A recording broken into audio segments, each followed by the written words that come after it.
बिस्मिल्लाहिर्रहमानिर्रहीम। Welcome to my math channel. हमने इसके पीछे डोमेन और रेंज पढ़ा है। अब ये इसका 5वां क्वेश्चन है, पीस वाइज फंक्शन है। वो कहता है इसकी डोमेन और रेंज निकालनी है। बड़ा आसान सा मेथड है। तो अब देखते हैं इसकी डोमेन और रेंज। जब आपने इसकी डोमेन, ये मैंने पहले निकाली हुई है, वो -इन्फिनिटी टू +इन्फिनिटी है। ये कैसे आती है, ये देखिए, ये -2 है ना, और ये -2 है। यहाँ से इसकी डोमेन निकलती है, यहाँ पे वो फंक्शन टूटता है, वहाँ से इसकी डोमेन ज़ाहिर होती है। मसलन वो कहता है x से इसमें जो 6x + 7 है, इसमें कौन सी वैल्यू पुट करनी है। -2 इंक्लूड है, -2 शामिल है।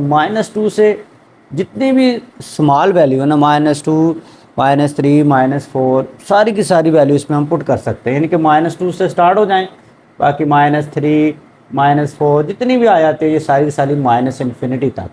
इसका मतलब है कि जो 6x + 7 है, इसमें हम -2 से लेकर -इन्फिनिटी तक सारे का सारा पुट कर सकते हैं। पहली बात क्लियर। अब दूसरी बात है, वो कहते हैं 4 - 3x - 2 less than x greater than -2। वो कहता है कि इसमें -2 नहीं हम पुट कर सकते, बाकी -2 से जितनी भी ग्रेटर वैल्यू वो हम इसमें क्या कर सकते हैं, पुट कर सकते हैं। अब अगर यहाँ पे होता है -3 या यहाँ पे होता है -1 या यहाँ पे होता है 0, तो फिर मसाइल आने थे। ठीक है, फिर हमने इसकी डोमेन थोड़ी सी चेंज करनी थी। लेकिन अब तो सीधी सीधी डोमेन है कि हम यहाँ से -2 से लेकर -इन्फिनिटी तक, और यहाँ से -2 से बड़े नंबर। इसका ये मतलब हुआ है कि पहले में ये वाले पुट हुए, अब दूसरे में क्या हुआ, ये वाले पुट हुए। इसका मतलब है जो डोमेन्स है वो -इन्फिनिटी से लेकर +इन्फिनिटी, यानी कि पूरे का पूरा सेट ऑफ रियल नंबर आ गया। ये इसकी डोमेन लिखी हुई। अब रेंज है। रेंज पहले ही बताया है कि जब हम जो वैल्यू पुट करते हैं वही आंसर आता है। अब इसमें कौन सी वैल्यू पुट हो रही है, अब देखें पहले वाले फंक्शन में वो कहता है इसकी जो मैक्सिमम वैल्यू है वो क्या है, -2 जब हम पुट करेंगे वो मैक्सिमम वैल्यू है, -2 के इक्वल, और उससे क्या है, x लेस है। जब हमने -2 इसमें पुट किया 6x + 7 में, उसका आंसर आया जी -12 + 7, यानी कि 5 आंसर आया उसका। इसका मतलब है ये 5 से बाद इसकी कोई वैल्यू नहीं आएगी, और 5 इसमें क्या है, इंक्लूड है, क्योंकि यहाँ पे इक्वल का साइन है। ठीक हो गया। और 5 से इसके बाद जितनी भी स्मॉलेस्ट वैल्यू वो आती जाएंगी, वो -इन्फिनिटी तक है। ये पहले की क्या आ जाती है, रेंज आ जाती है।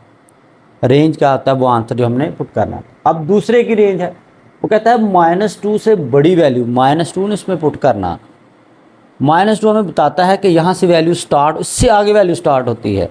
जब हम -2 पुट करेंगे तो इसका आंसर क्या आता है, इसका आंसर आता है 10। इसका मतलब है इसकी जो आंसर स्टार्ट होगा वो 10 से थोड़ा सा आगे होगा।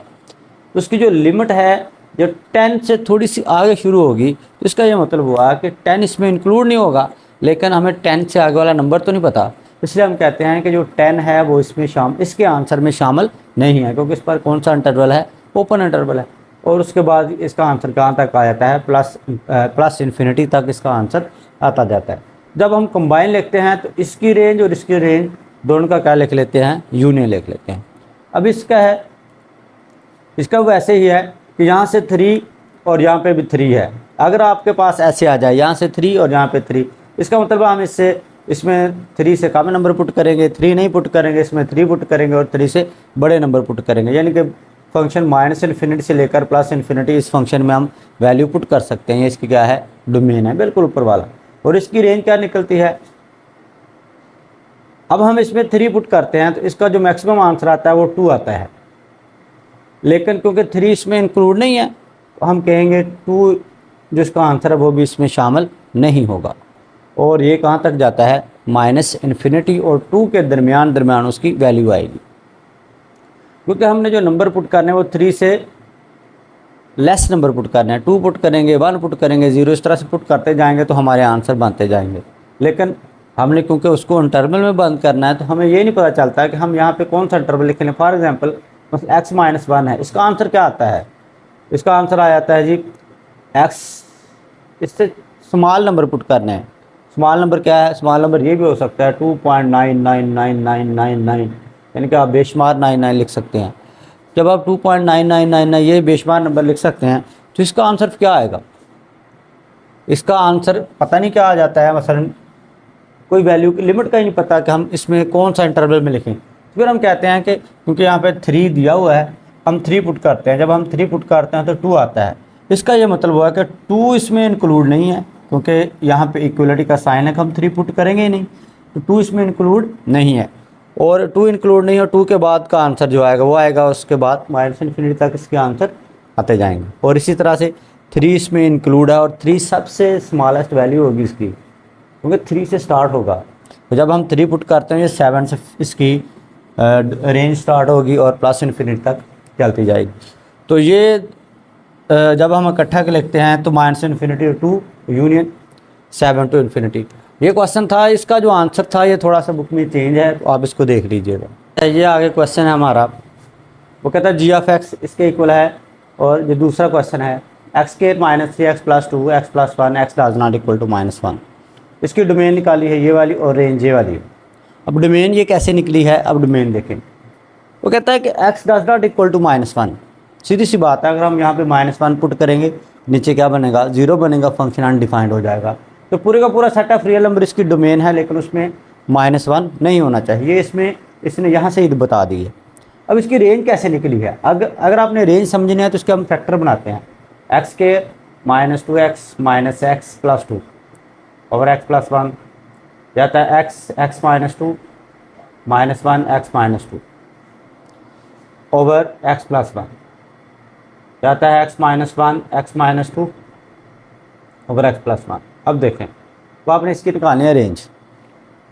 ये ऐसा है, वो कहता है कि यहाँ से x - 1 और x + 1 x - 2 और x + 1 1 उसी वक्त आंसर आता है जब ऊपर कोई नंबर हो, मतलब फॉर एग्जांपल 6 हो, नीचे कोई 6 हो, वह कैंसिल हो तो आंसर क्या आता है 1। ये है x - 1 x - 2 और x + 1, इसमें कोई नंबर ऐसा बन ही नहीं सकता। क्यों? अगर आपके पास फॉर एग्जांपल 3 नंबर है, ऊपर बनेगा 2 और 1, नीचे बनेगा 4, यानी कि एक कम बनेगा और एक क्या बनेगा, ज़्यादा बनेगा। इसमें 2 कम बनेगा, तो यानी कि इसमें से कोई नंबर ऐसा होगा जो कैंसिल आपस में हो ही नहीं सकते। ऊपर और नीचे अगर कैंसिल हो जाए तो 1 आंसर तभी आ सकता है। तो x - 1 और x + 1, यानी कि इसमें से अगर हम कोई भी नंबर पुट करें, एक इससे कम हो जाएगा और एक इससे क्या हो जाएगा, ज़्यादा हो जाएगा। फॉर एग्जांपल यहाँ इसमें अगर हम 7 पुट करके देखें, 7 - 1 6, 7 - 1 7 - 2 5 और 7 + 1 8। ये अगर कैंसिल करें 3 और 4, 15/4, यानी कि फिर भी कैंसिल नहीं होता।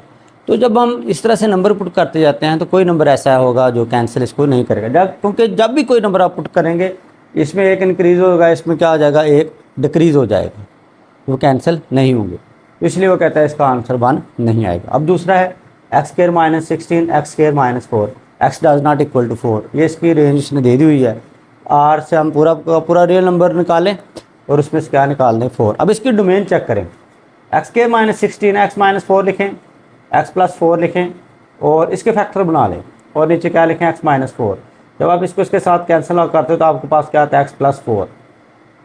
वो कहता है आपने 4 नहीं पुट करना। अगर आप 4 पुट करें तो क्या आंसर आता है इसका, 4 पुट करें तो हमारा आंसर आता है जी 8। ठीक है, वो कहता है 4 पुट करना ही नहीं है। अगर 4 पुट नहीं करेंगे तो फिर 8 कैसे आंसर बनेगा, इसका आंसर नहीं बनेगा। तो ये क्वेश्चन थे इसके डोमेन और रेंज के।